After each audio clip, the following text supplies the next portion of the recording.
Hello everyone, welcome back my YouTube channel. আপনারা কেমন আছেন? আশা করছি আপনারা ভালো আছেন। আপনাদের দোয়ায় আলহামদুলিল্লাহ আমিও ভালো আছি। আমি আপনাদের সঙ্গে আছি মোহাম্মদ নাসির। আজকে আমি আপনাদেরকে গালফ কান্ট্রিতে কাজ করলে আমাদেরকে যে ভাষাগুলো প্রতিনিয়ত দরকার এবং প্রতিনিয়ত আমাদেরকে বলতে হবে, তবে আমরা গালফ কান্ট্রিতে কাজের জন্য যে মুদির আছে তারা যে আমাদেরকে কি কথা বলবে, আমরা যে কি ভাষা তাকে বলবো, আমি যেন বুঝতে পারি, খুব সহজ করার জন্য আমি কিছু টিপস নিয়ে এসেছি, কিছু ভাষা নিয়ে এসেছি, যা ভাষা আপনারা প্রতিনিয়ত ব্যবহার করবেন এবং শিখতে পারবেন। আশা করছি আমার ভিডিওটা স্কিপ না করে পুরো ভিডিওটা আপনারা দেখতে থাকুন এবং শুনতে থাকুন। দরকার হলে আপনি ভিডিও ডাউনলোড করলেন, বারবার দেখেন, আবার দাঁড় করে একবার নিজেকে রিপিট করেন, তো আশা করছি যে আপনাদের কোনো প্রবলেম হবে না। তো দেখতে থাকুন ভিডিওটা। হাসরত, হাসরত কথার অর্থ হলো পোকা। যে পোকা কিড়ে আমরা বলি তাকে বলা হয় হাসরত। হাসরত মানে হচ্ছে পোকা, যে কোনো পোকাকেই বলা হয় হাসরত। হাসরত, হাসরত কথার অর্থ হলো পোকা, আরবিতে হলো হাসরত, বাংলাতে হলো পোকা।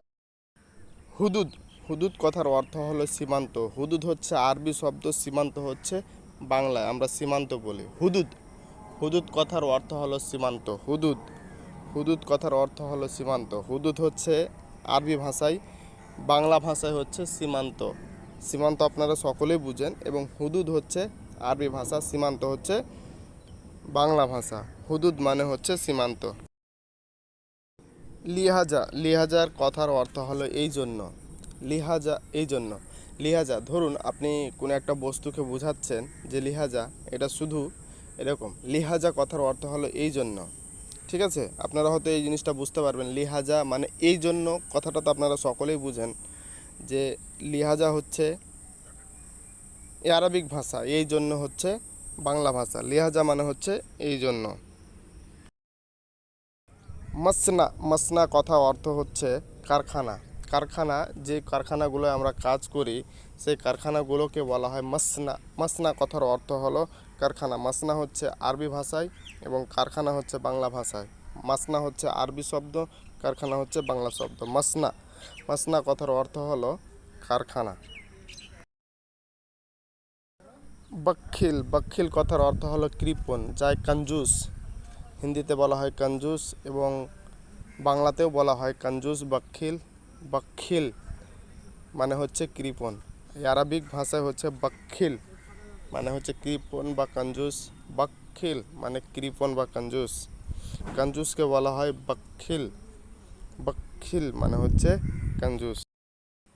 গুরুব, গুরুব কথার অর্থ হলো সূর্যাস্ত। গুরুব, সূর্য যখন নিজে লাস্ট পজিশনে চলে আসে, যখন সূর্য ডুবো ডুবো হয়ে থাকে, ওই অবস্থাকে বলা হয় গুরুব।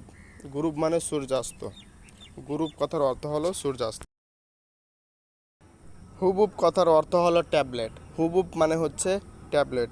ট্যাবলেটকে আরবি ভাষায় হুবুব বলা হয়। আপনাকে ধরুন জ্বর হয়েছে, আপনি বলবেন জিব হুবুব, জিব হুবুব মাল হারারা, মানে আপনাকে জ্বর হয়েছে তার জন্য আপনি ট্যাবলেট দেন। জিব হুবুব মাল হারারা মানে আমাকে জ্বর হয়েছে তার জন্য ট্যাবলেট দেন।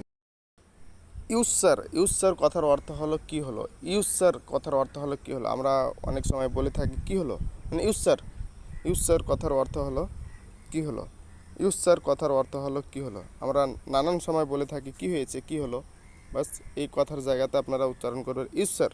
ইউসার কথার অর্থ হলো কি হলো।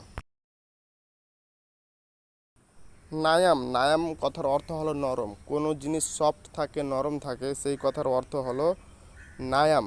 নায়ামকে বলা হয় নরম। নরমকে বলা হয় নায়াম। নরম কোনো জিনিসকে, কোনো বস্তুকে, কোনো পদার্থকে বলা হয় নায়াম। নায়াম কথার অর্থ হলো নরম।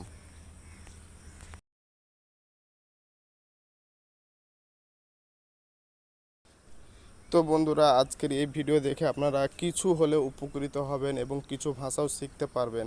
তাই এই ভিডিও আপনাদেরকে ভালো লাগলে লাইক, কমেন্ট, শেয়ার অবশ্যই করবেন এবং চ্যানেলটাকে সাবস্ক্রাইব করবেন। ধন্যবাদ, ভালো থাকবেন, সালাম আলাইকুম।